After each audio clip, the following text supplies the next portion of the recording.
I did not join the financial industry to help people that only have $2 million, which is one of the reasons that we created a free community. And look at what this person says right here.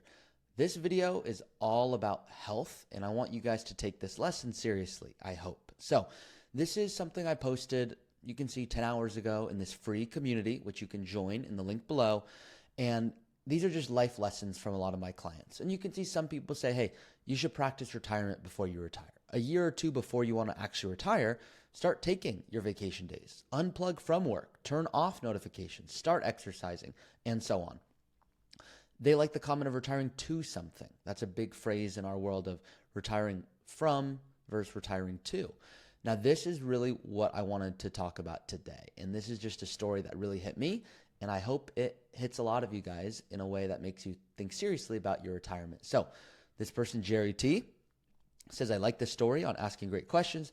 I had something like that hit me between the eyes about 5 years ago. A friend and work associate of mine had retired at 68. He was driving around in his RV, and I thought he was living the retired life, when in fact he was traveling back and forth to the Mayo Clinic in his RV while sightseeing between cancer visits. When I caught up with him to have a beer, he was a shell of a man compared with the last time I saw him. He looked me straight in the eye and said, Jer, can you retire? I was 60 at the time. I read to really think. While I was saving to retire at around 65 or 68, no one had ever asked me that question directly. Can you retire? After some thought and just using the 4% rule, I said that yes, I probably could retire. He said, do it, because blank, like this happens. For the next 4 nights, I was haunted by that question and couldn't, I assume. I made the decision to tell the owner of the company to start finding my replacement. My friend passed away shortly thereafter with only 2.5 years of enjoying retirement. It took 2 years to get a replacement, but I was able to retire at 62, and it has been a great decision. Now, after using the Root financial app, I know that it was the right decision and that I will not run out of money. Plus, doing Roth conversion shows that the future looks even brighter than I had anticipated for me and my children. Thanks, Ari and James. So, a lot to go through on that. Now, the first thing is some people will, and I hope you don't do this, but some people will go, you're right. I mean, health is the most important thing in the world. What am I doing? I'm going to go retire. And I'll see people that retire too early. So I will joke, and it's a bad joke, but I will say that I'm the meanest advisor on YouTube because I don't want you to retire so early that you run out of money. Because what if this person didn't pass away after a few years, but had a miraculous recovery and lived until his 90s? Well, what if he ran out of money? So I need to protect against that. But I also don't want you mad at me. Any of you watching this video, if you're 80 with $10 million going, hey, why didn't I retire earlier? My health was fine. I was in a good spot to spend what I wanted to. Like, why didn't I? And what I find is oftentimes you haven't been asked that question. Can you go retire? So I want all of you right now to actually have the answer. I'm not saying you're going to go retire.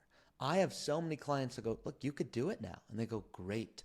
I'm going to keep working because I want to. I go, beautiful. That's very different. Working because you want to is different than working because you have to. So the phrase I talk about, I call it recreational employment. Are you working because you want to or because you have to? I just want everyone to know when's the earliest time that's possible. So what this person is referencing here is, yeah, we currently have a $2 million minimum. I want to say I don't like that, but the reason for that is, we can only help so many people. And I could bring on a ton of team members and everyone could get average service, but we don't want that to be the case. So I created this academy. You can see it's $299. It's a one-time cost.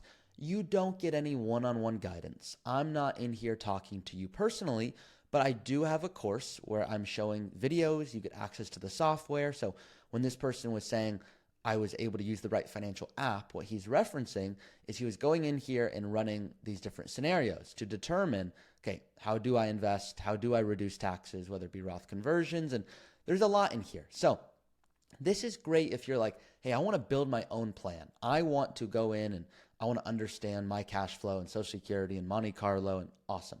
Some of you are like, look, I don't want that. Okay, no worries. Like, this is just an option here. The reason this free community, and yes, this is free, exists, is you can go learn about a bunch of different things. Here's an example of Dan saying, hey, how do I get my spouse more involved in finances? My wife is all in on helping be financially responsible. It's the glue that holds the family together. We're not stuck on traditional gender roles, but we've fallen into a spot, and I can expand further on this, we fall into a spot where finances and specifically longer term retirement planning is something they're just not interested in. She just trusts me. Okay, great. Well, like there are different things to talk about. And you can see some people go, we have monthly meetings. I could imagine some of you might go, let's involve wine in some of these conversations, make it a little bit more fun. You can see everyone's talking about how they chose their career. What is your favorite book? Anyone using cupping for their body? What about index funds? So it's a community where I hope you can start to get confidence and go, huh, that's something I didn't consider. I didn't consider retiring early and working part-time. I didn't consider maybe if I actually do this Roth conversion strategy, it's going to save me more in taxes. And if I keep working and if I turn on Social Security, maybe it's going to actually interrupt my financial plan. Maybe I would be financially in a better spot by stopping work where I make $80,000 a year and don't really love it, and instead do these conversions because I've saved so much to my 401k. Now, that's the financial brain coming out of me, but the reason I'm bringing this up is I'm not trying to do any tough love or anything like that, maybe a little bit, but let me be that person that says, can you go retire? Because if you don't have me doing it, you don't have a friend doing it, who's doing it?